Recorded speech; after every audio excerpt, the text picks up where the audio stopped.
You think you know the story of the Frog Prince.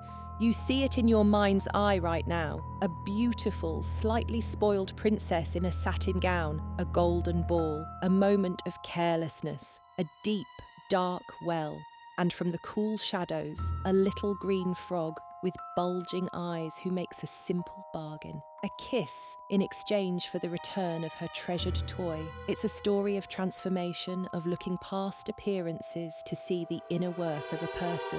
It's a gentle lesson, a nursery staple, a cornerstone of the Disney empire. That story is a lie. It's a carefully constructed fantasy layered over centuries, designed to obscure a reality so brutal, so steeped in law, disease, and political violence that it had to be hidden in the skin of an amphibian. The story you know is a pale, sanitized ghost. The real story, the original tale that echoed in the smoky halls of medieval German castles and the terrified whispers of plague-ridden villages, is not about a kiss. It's about a contract. It's not about magic. It's about a gruesome disease that turned men into monsters. And it does not end with a wedding. It ends with an act of shocking, desperate violence.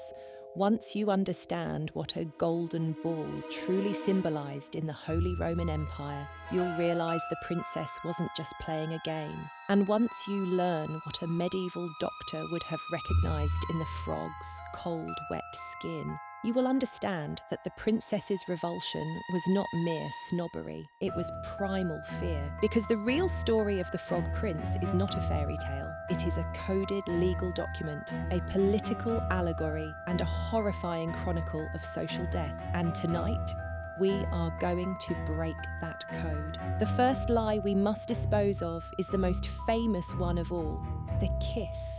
The restorative power of a princess's kiss is a modern fiction. It's a Victorian softening, a Disney sugarcoating injected into the narrative to make it palatable for children. It is nowhere to be found in the source material. To find the truth, we have to go back to 1812. Picture two brothers, Jacob and Wilhelm Grimm, working by candlelight in the city of Kassel. Their world is one of turmoil. The old Holy Roman Empire has been shattered. Their homeland is under the occupation of Napoleon's France. They are not cheerful storytellers collecting tales for the nursery. They are academics, linguists, philologists, engaged in a desperate act of cultural preservation. They are trying to save the soul of Germany, which they believe resides in the folklore, the Märchen, passed down not in books, but through oral tradition from one generation to the next. Their first edition of Kinder- und Hausmärchen, Children's and Household Tales, was not for children. It was a scholarly work, raw and unvarnished, and in that first edition, the story titled Der Froschkönig unfolds very differently. The frog retrieves the ball. He follows the princess home. He insists she uphold her end of the bargain. He sits at her table, eats from her golden plate. The princess is filled with escalating horror and disgust. Finally, he demands to be taken to her bed to sleep on her silken pillow. This is the breaking point, but she doesn't kiss him. The original text is stark. Da wurde sie erst recht böse, it says. Then she became truly furious. Fueled by rage, she snatches him up, and with all her might, she hurls him against the bedroom wall. Nun wirst du Ruhe geben, du garstiger Frosch, she screams. Now you will have your peace, you nasty frog. He doesn't land on the floor as a cute, stunned amphibian. He hits the wall and falls into the bed, not as a frog, but as a handsome prince. The transformation is not born of love, or pity, or affection. It is born of violence, of a bloody, furious physical assault. This single, brutal act is the key.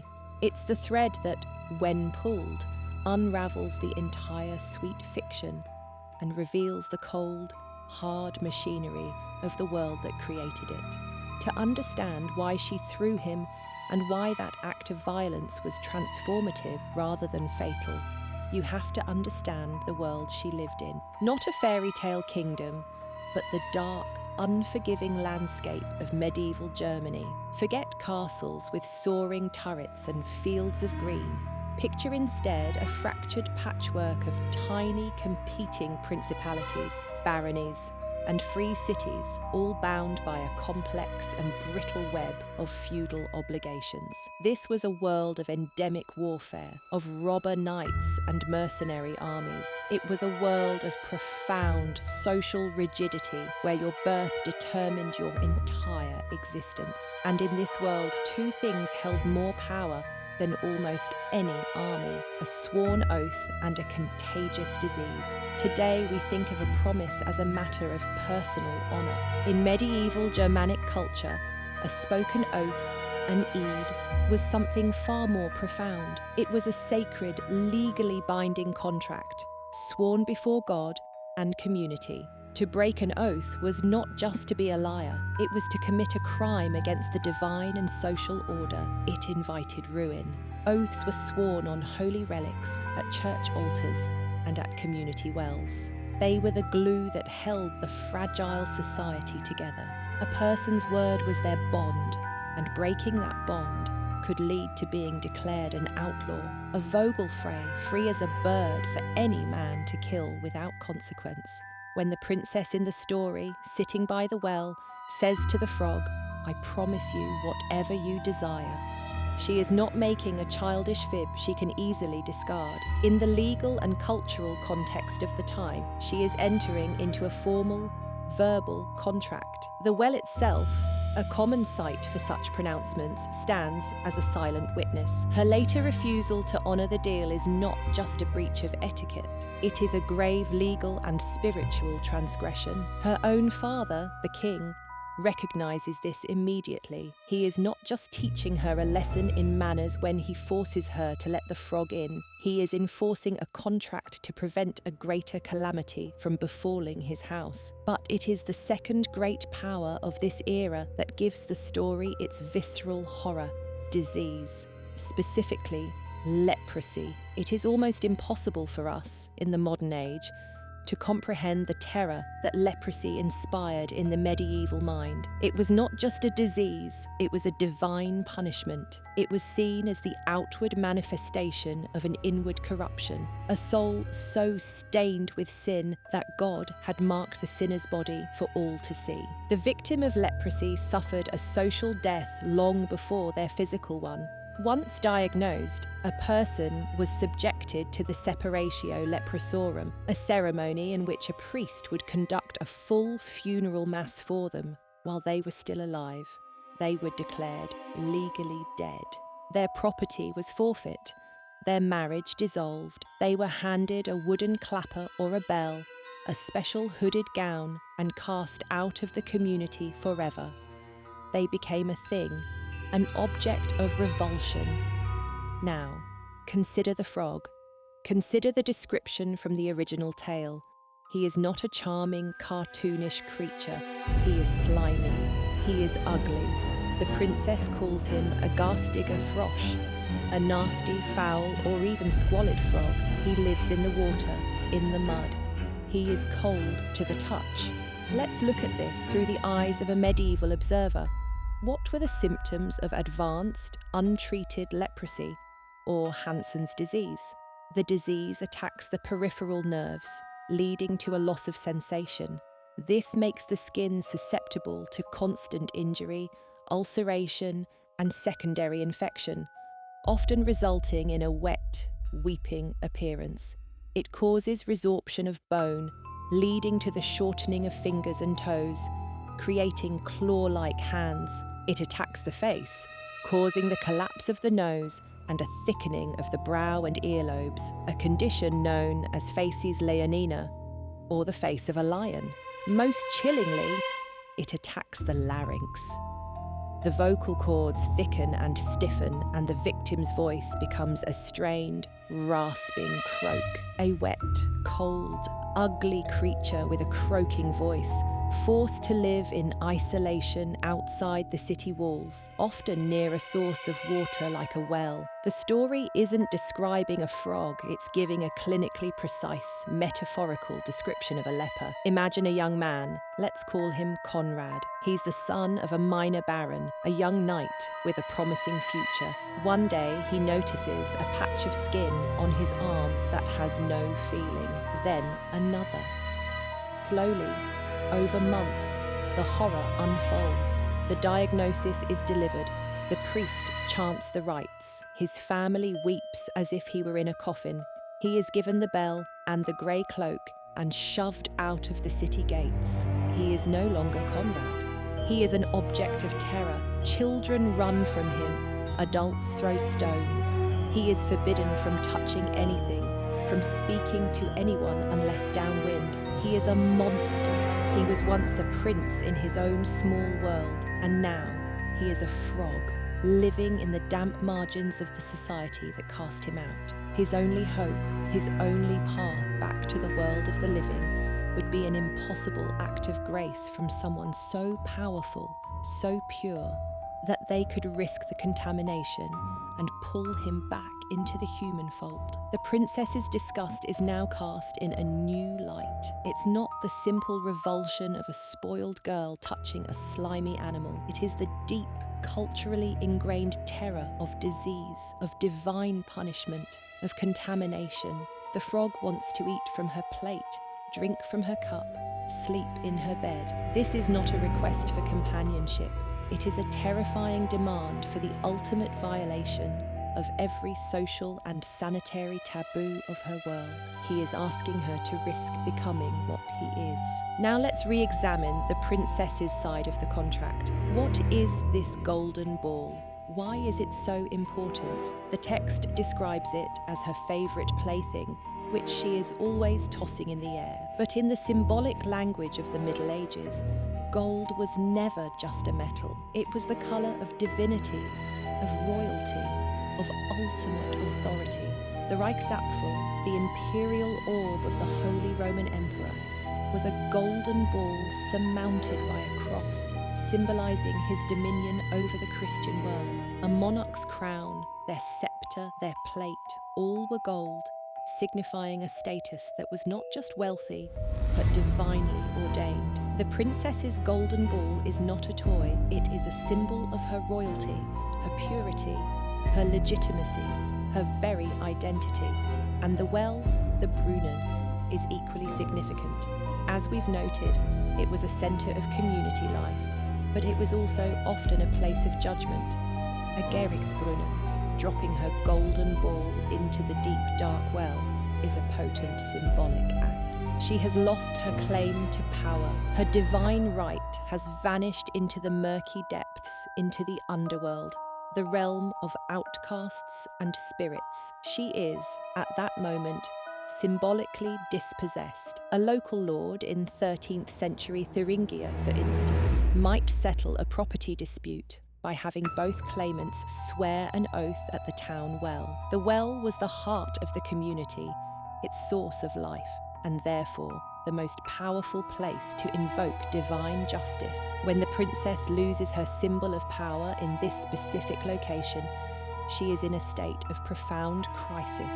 And from the depths emerges the frog, the leper, the outcast, who offers her a deal. A legalistic, almost demonic pact. I can retrieve your power, your status, your identity, he says.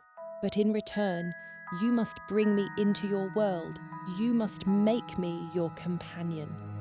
She agrees without thinking. A careless promise made in a moment of panic. And when he appears at the castle door to collect, she is trapped. Her father, the king, understands the gravity of the situation instantly. Was du versprochen hast, das musst du auch halten, he commands. What you have promised, you must also hold too. He is not just telling his daughter to be polite. He is upholding the fundamental principle of Germanic law. An oath is an oath. To break it is to invite chaos. So the story is a legal drama. It is a public health nightmare. But there is a third layer, one even more dangerous, and perhaps the primary reason the story had to be so heavily coded: politics. Let's reimagine the frog one more time. He is not just a leper. The text says that when he is transformed, he becomes a prince. This implies he was a prince all along. What could turn a prince into a foul, despised creature, forced to live in the mud, exiled from the halls of power, a failed rebellion, a lost war, a political coup? The Holy Roman Empire was a cauldron of constant low-level conflict. Princes fought against the emperor. Dukes fought against bishops. Cities fought against their feudal overlords. A prince from a deposed dynasty or the leader of a peasant uprising who had been defeated would be stripped of his titles, his lands, his very name. He would be an outlaw, a pariah, forced to hide in the forests and swamps, a frog in the political mud. Think of the German Peasants' War in the 1520s, a massive, bloody uprising across the German-speaking lands. The peasants, led by men who were sometimes charismatic leaders from lower noble families, made demands of the ruling princes. They sought to form pacts, to have their ancient rights restored. The princes, in many cases, made promises. They negotiated, and then, once their armies were in place, they crushed the rebellion without mercy, slaughtering tens of thousands. Promises were broken on a colossal scale. Now, let's read the story as a political allegory. The princess represents the established ruling power. The frog represents a rival claimant or a rebel leader, an outcast prince. He has been defeated, but he still represents a threat. He engineers a situation, the loss of the golden ball, that puts the ruling power in a compromised position. He forces her to make a pact, an oath of alliance, promising to restore him to a position of honor. Let me be your companion. In political terms, this means, let me share power with you. She makes the promise under duress. But once her own position is secure again, once the ball is back in her hand, she reneges. She intends to betray him, to leave him in the mud. This is the classic political double cross. But the frog, the rebel leader, is relentless. He follows her. He invokes the ancient laws of oath and promise. He forces his way into the very heart of her power, the castle, the dining table, the royal bedchamber. He is forcing a confrontation that she cannot escape. And here we return to the wall. Her act of throwing him is no longer just a fit of pique from a spoiled girl. It is a calculated act of political violence. It is an assassination, an execution. She is trying to eliminate her rival, to silence him forever, to smash the inconvenient bargain she made. Now you will have your peace, she screams. It is a death sentence, but the story's logic is subversive and shocking. This ultimate act of betrayal, this murder attempt, is precisely what restores him. When he hits the wall, he is not destroyed. He is revealed. The bloody confrontation proves his nobility. It breaks the curse of his outcast status. Why? Because in the brutal calculus of medieval power, a willingness to engage in decisive, violent action is what separates the ruler from the ruled. By trying to kill him, she inadvertently legitimizes his claim. She has treated him not as a frog, but as a true political rival, an equal to be destroyed. The blood on the wall is the ink of a new contract. He stands before her, not as a grateful, rescued victim, but as a peer, a prince with beautiful, friendly eyes, the text says. But this is not romance. This is the moment after a coup. Two powers have just faced each other in a mortal struggle, and a new equilibrium has been reached. The story's companion character, Iron Henry, the prince's faithful servant whose heart was bound with 3 iron bands to prevent it from breaking with grief, now feels those bands snap The restoration is complete. The rebellion has succeeded. So we have a story that is simultaneously a folk memory of the horror of leprosy, a stern legal lesson on the sanctity of oaths, and a coded, dangerous political drama about rebellion and betrayal. Why encode it in this way? For the simple reason that telling it plainly would be impossible.